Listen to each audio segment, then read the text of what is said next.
Hey all you vinyl junkies, this is Ron. Thanks for joining me for another video. This is a special midweek video. I don't usually do these during the week, but I got some time off, so I'm giving you guys an extra one this week. Not too much in the way of recent finds, but I do have a couple of things I want to show, and then the rest is just going to be stuff I pulled out of my collection. So this is what I got today.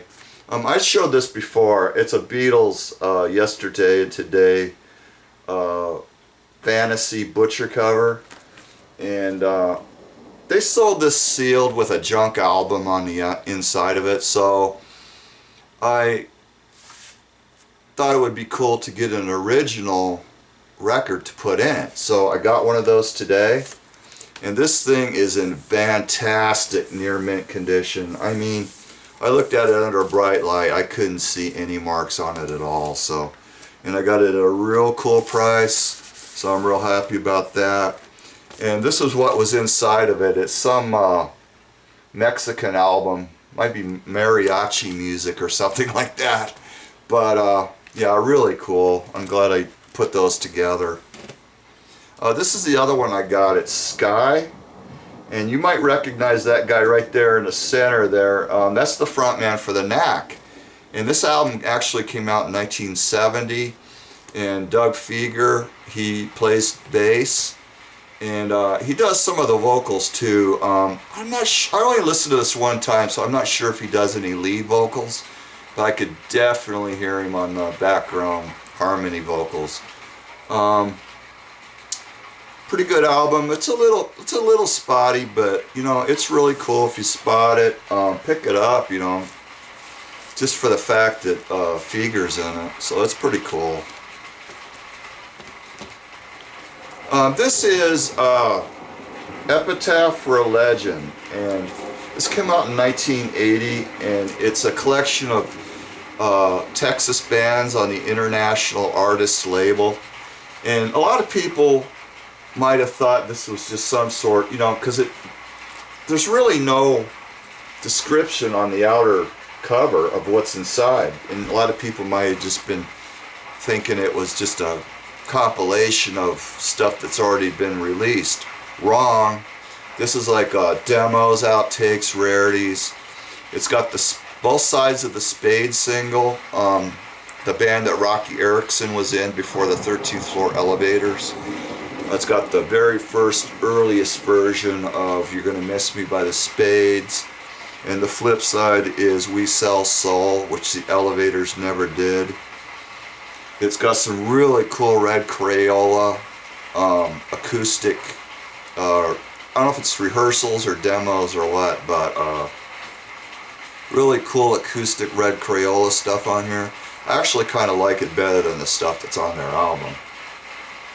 And just really cool. It's got a text Leland Rogers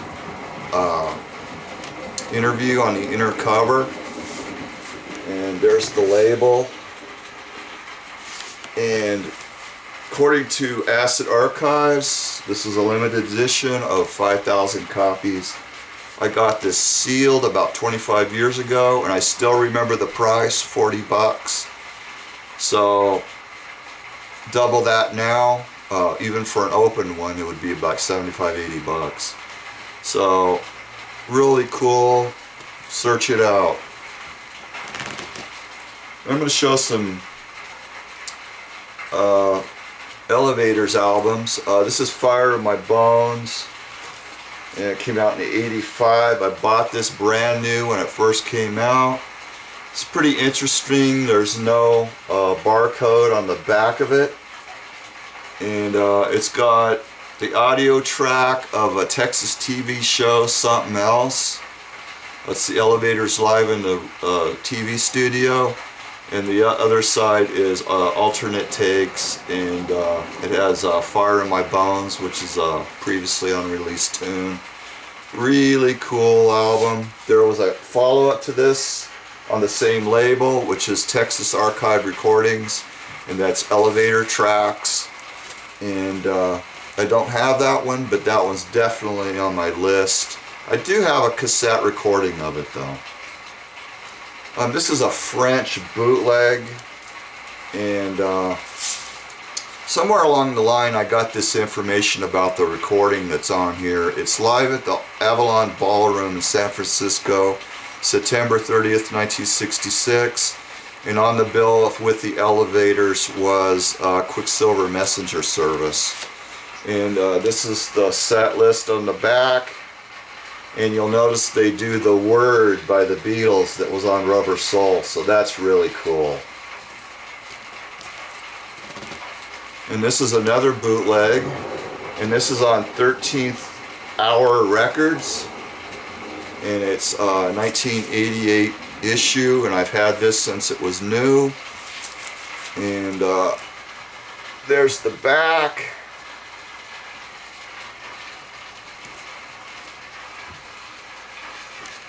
And this has got live in the New Orleans Club in Austin, Texas, 1966. As well as some demos and alternate takes and that kind of stuff. And this is a album that came out officially in 1988. This is a German pressing. It's on Big Beat. And this is essential. I could not believe how good this was when I first heard it. Not only is the performance outstanding, the sound quality is crystal. And yeah, this is just fantastic. It's been reissued, I guess, with an alternate colored cover, but this is the first pressing. And it is Raucous of Levitatum is the title of the album.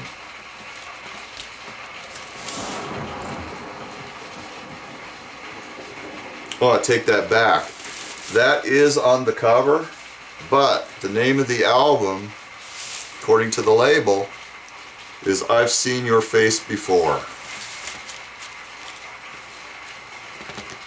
Okay, now I'm going to show some San Francisco stuff. This is a pretty desirable, rare compilation, and I can't remember the year that this came out, probably around 68, 69, I think, maybe 70 at the latest. And here's a shot of the inside. And this is the first issue with the black and white cover. It was reissued shortly. Well, it wasn't reissued, but there's a second pressing of it with the colored green cover. And it's on the San Francisco Sound label. And I got this in a thrift store in the 80s. It's pretty rough though. I mean, it'll play okay, but there's a lot of surface noise. And it's got a lot of rare tracks on here that you could only get on this album. It's got early recordings by It's a Beautiful Day, I think it's before their first album was recorded.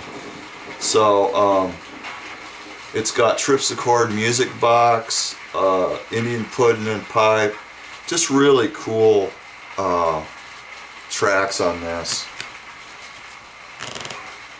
Okay, this is the second Quicksilver Messenger Service, Happy Trails. And this is a pretty hard to find black label issue of it. And the reason I'm showing this is just kind of a lead off to what I'm going to show next. Here's the same album, but it is a Record Club edition. You see these stripes at the top? When you're looking at these albums, that's going to give you a clear indicator that this is the Record Club issue. And it's kind of, the cover's kind of made differently. On this one, the front cover wraps around the back, and then there's a slick pasted on the back. On this one, the slick is pasted on the front, and the back is the wraparound slick.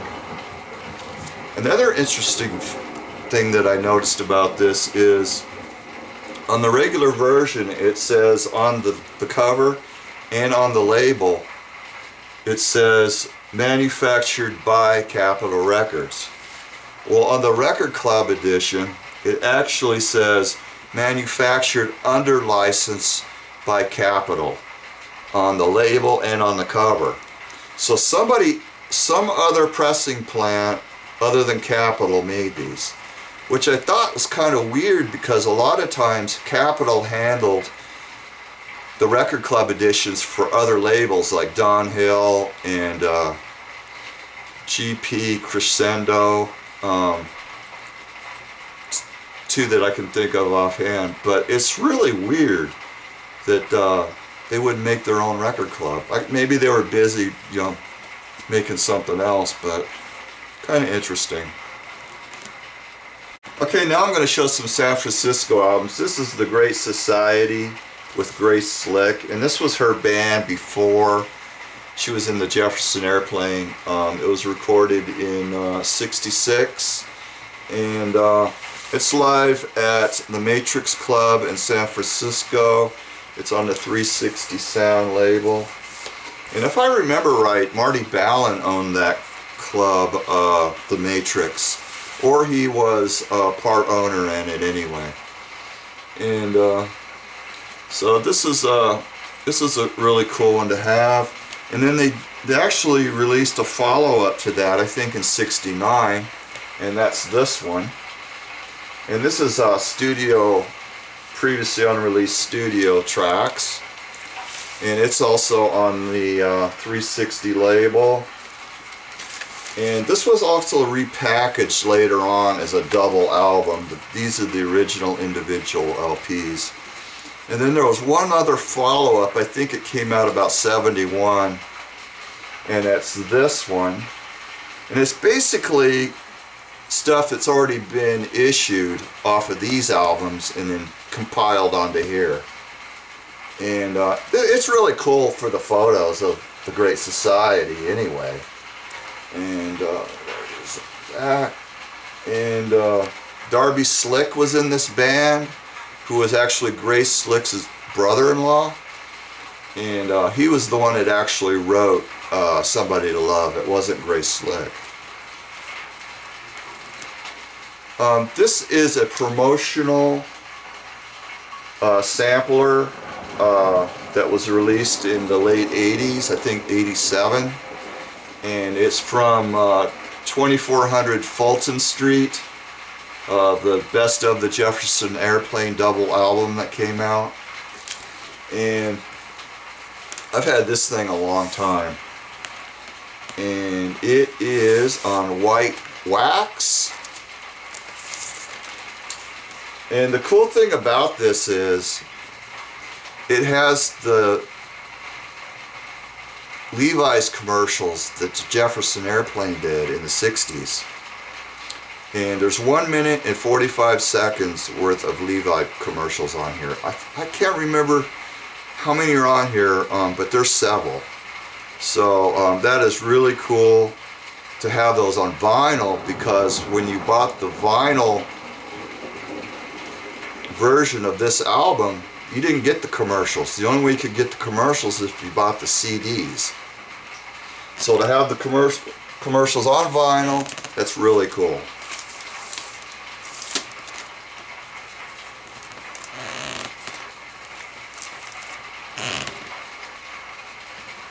This is a promotional copy for It's a Beautiful Day, their first album, with the timing strip and sticker on the back, and it's on the 360 Sound label.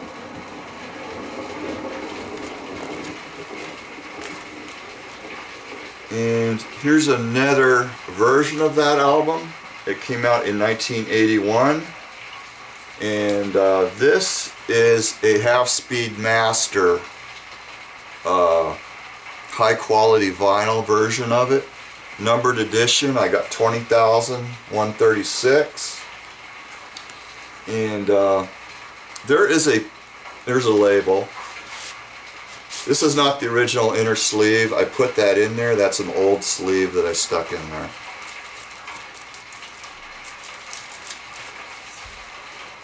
There's the label.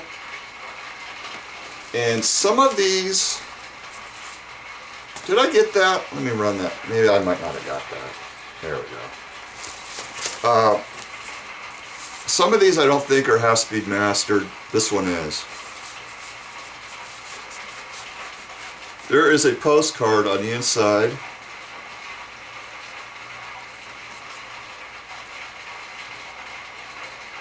And there's some information on here, and it says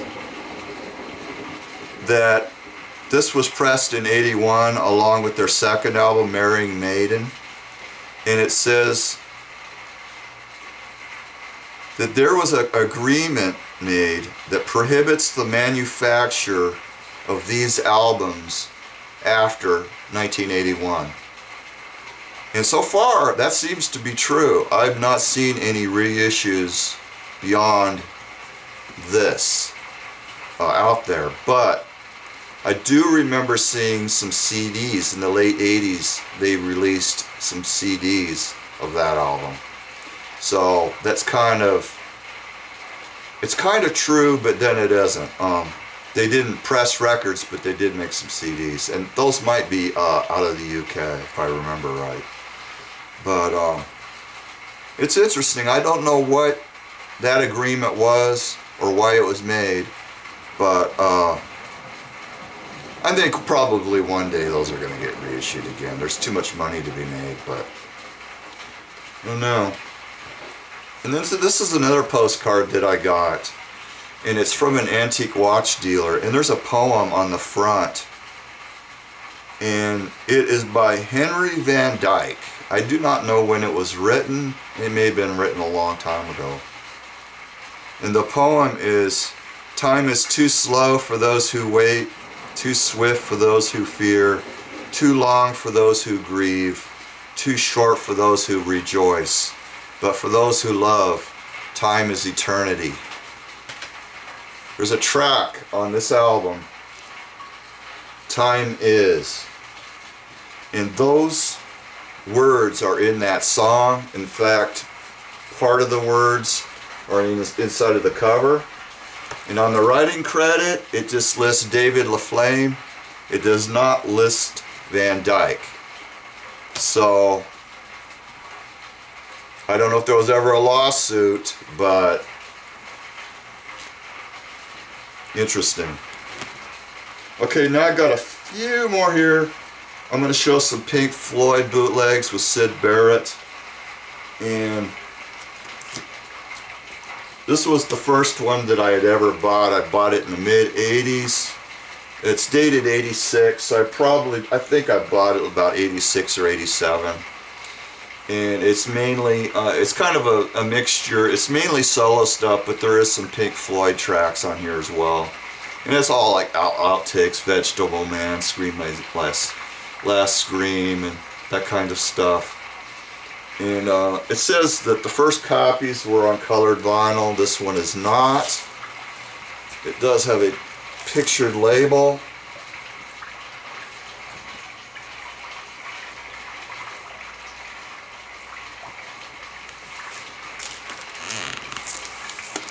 So yeah, I've had this a long time.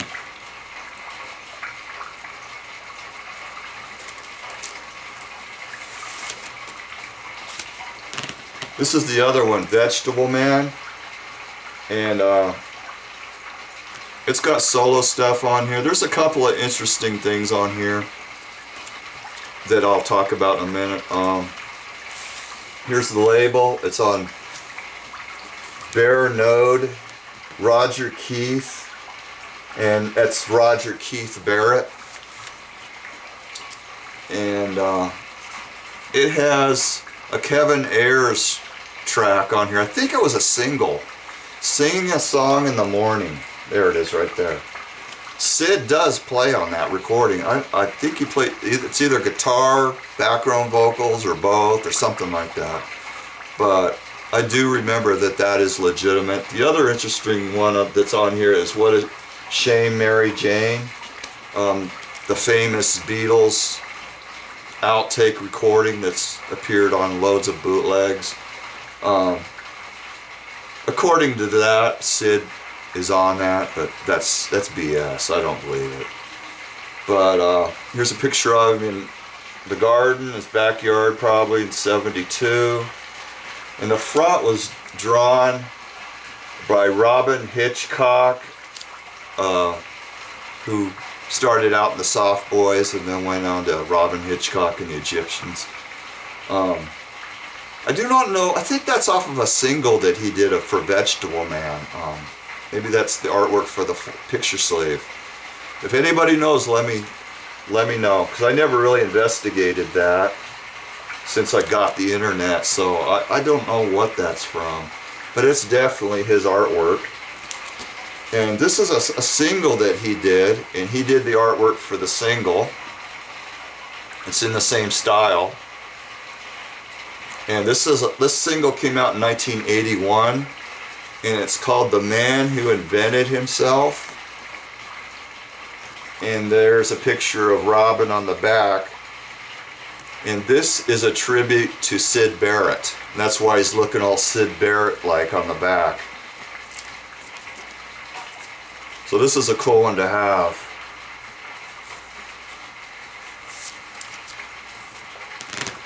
Alright guys, I'm sorry. I had to do a recharge on my battery. My cam went dead. So I'm going to go ahead and finish now. This is a Pink Floyd bootleg, Flowers and Vegetables. Really cool outtakes and BBC with Syd. It's on blue vinyl. I bought it in '05, and it's really cool because it has Lucy Leave and I'm a King Bee, which is off of an early Pink Floyd acetate. It's supposed to be the first Pink Floyd recordings. Probably like late '65 or something like that. Really cool.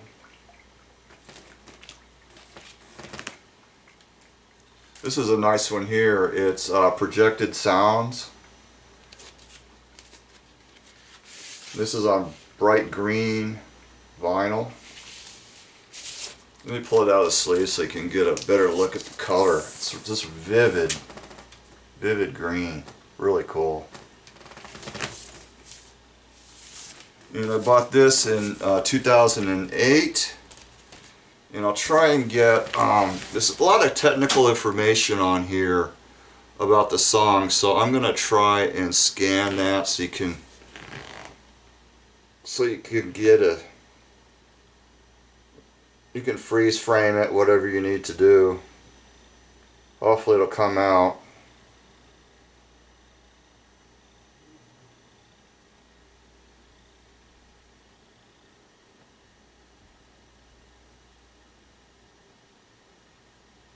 Okay. And there's one last one here, and it's called Doll's House Darkness.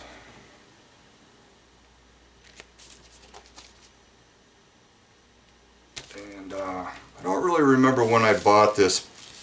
It's circa 2000, I think. 2005, something like that. I wish I would have kept a better track of when I bought these bootlegs, because my memory is faded.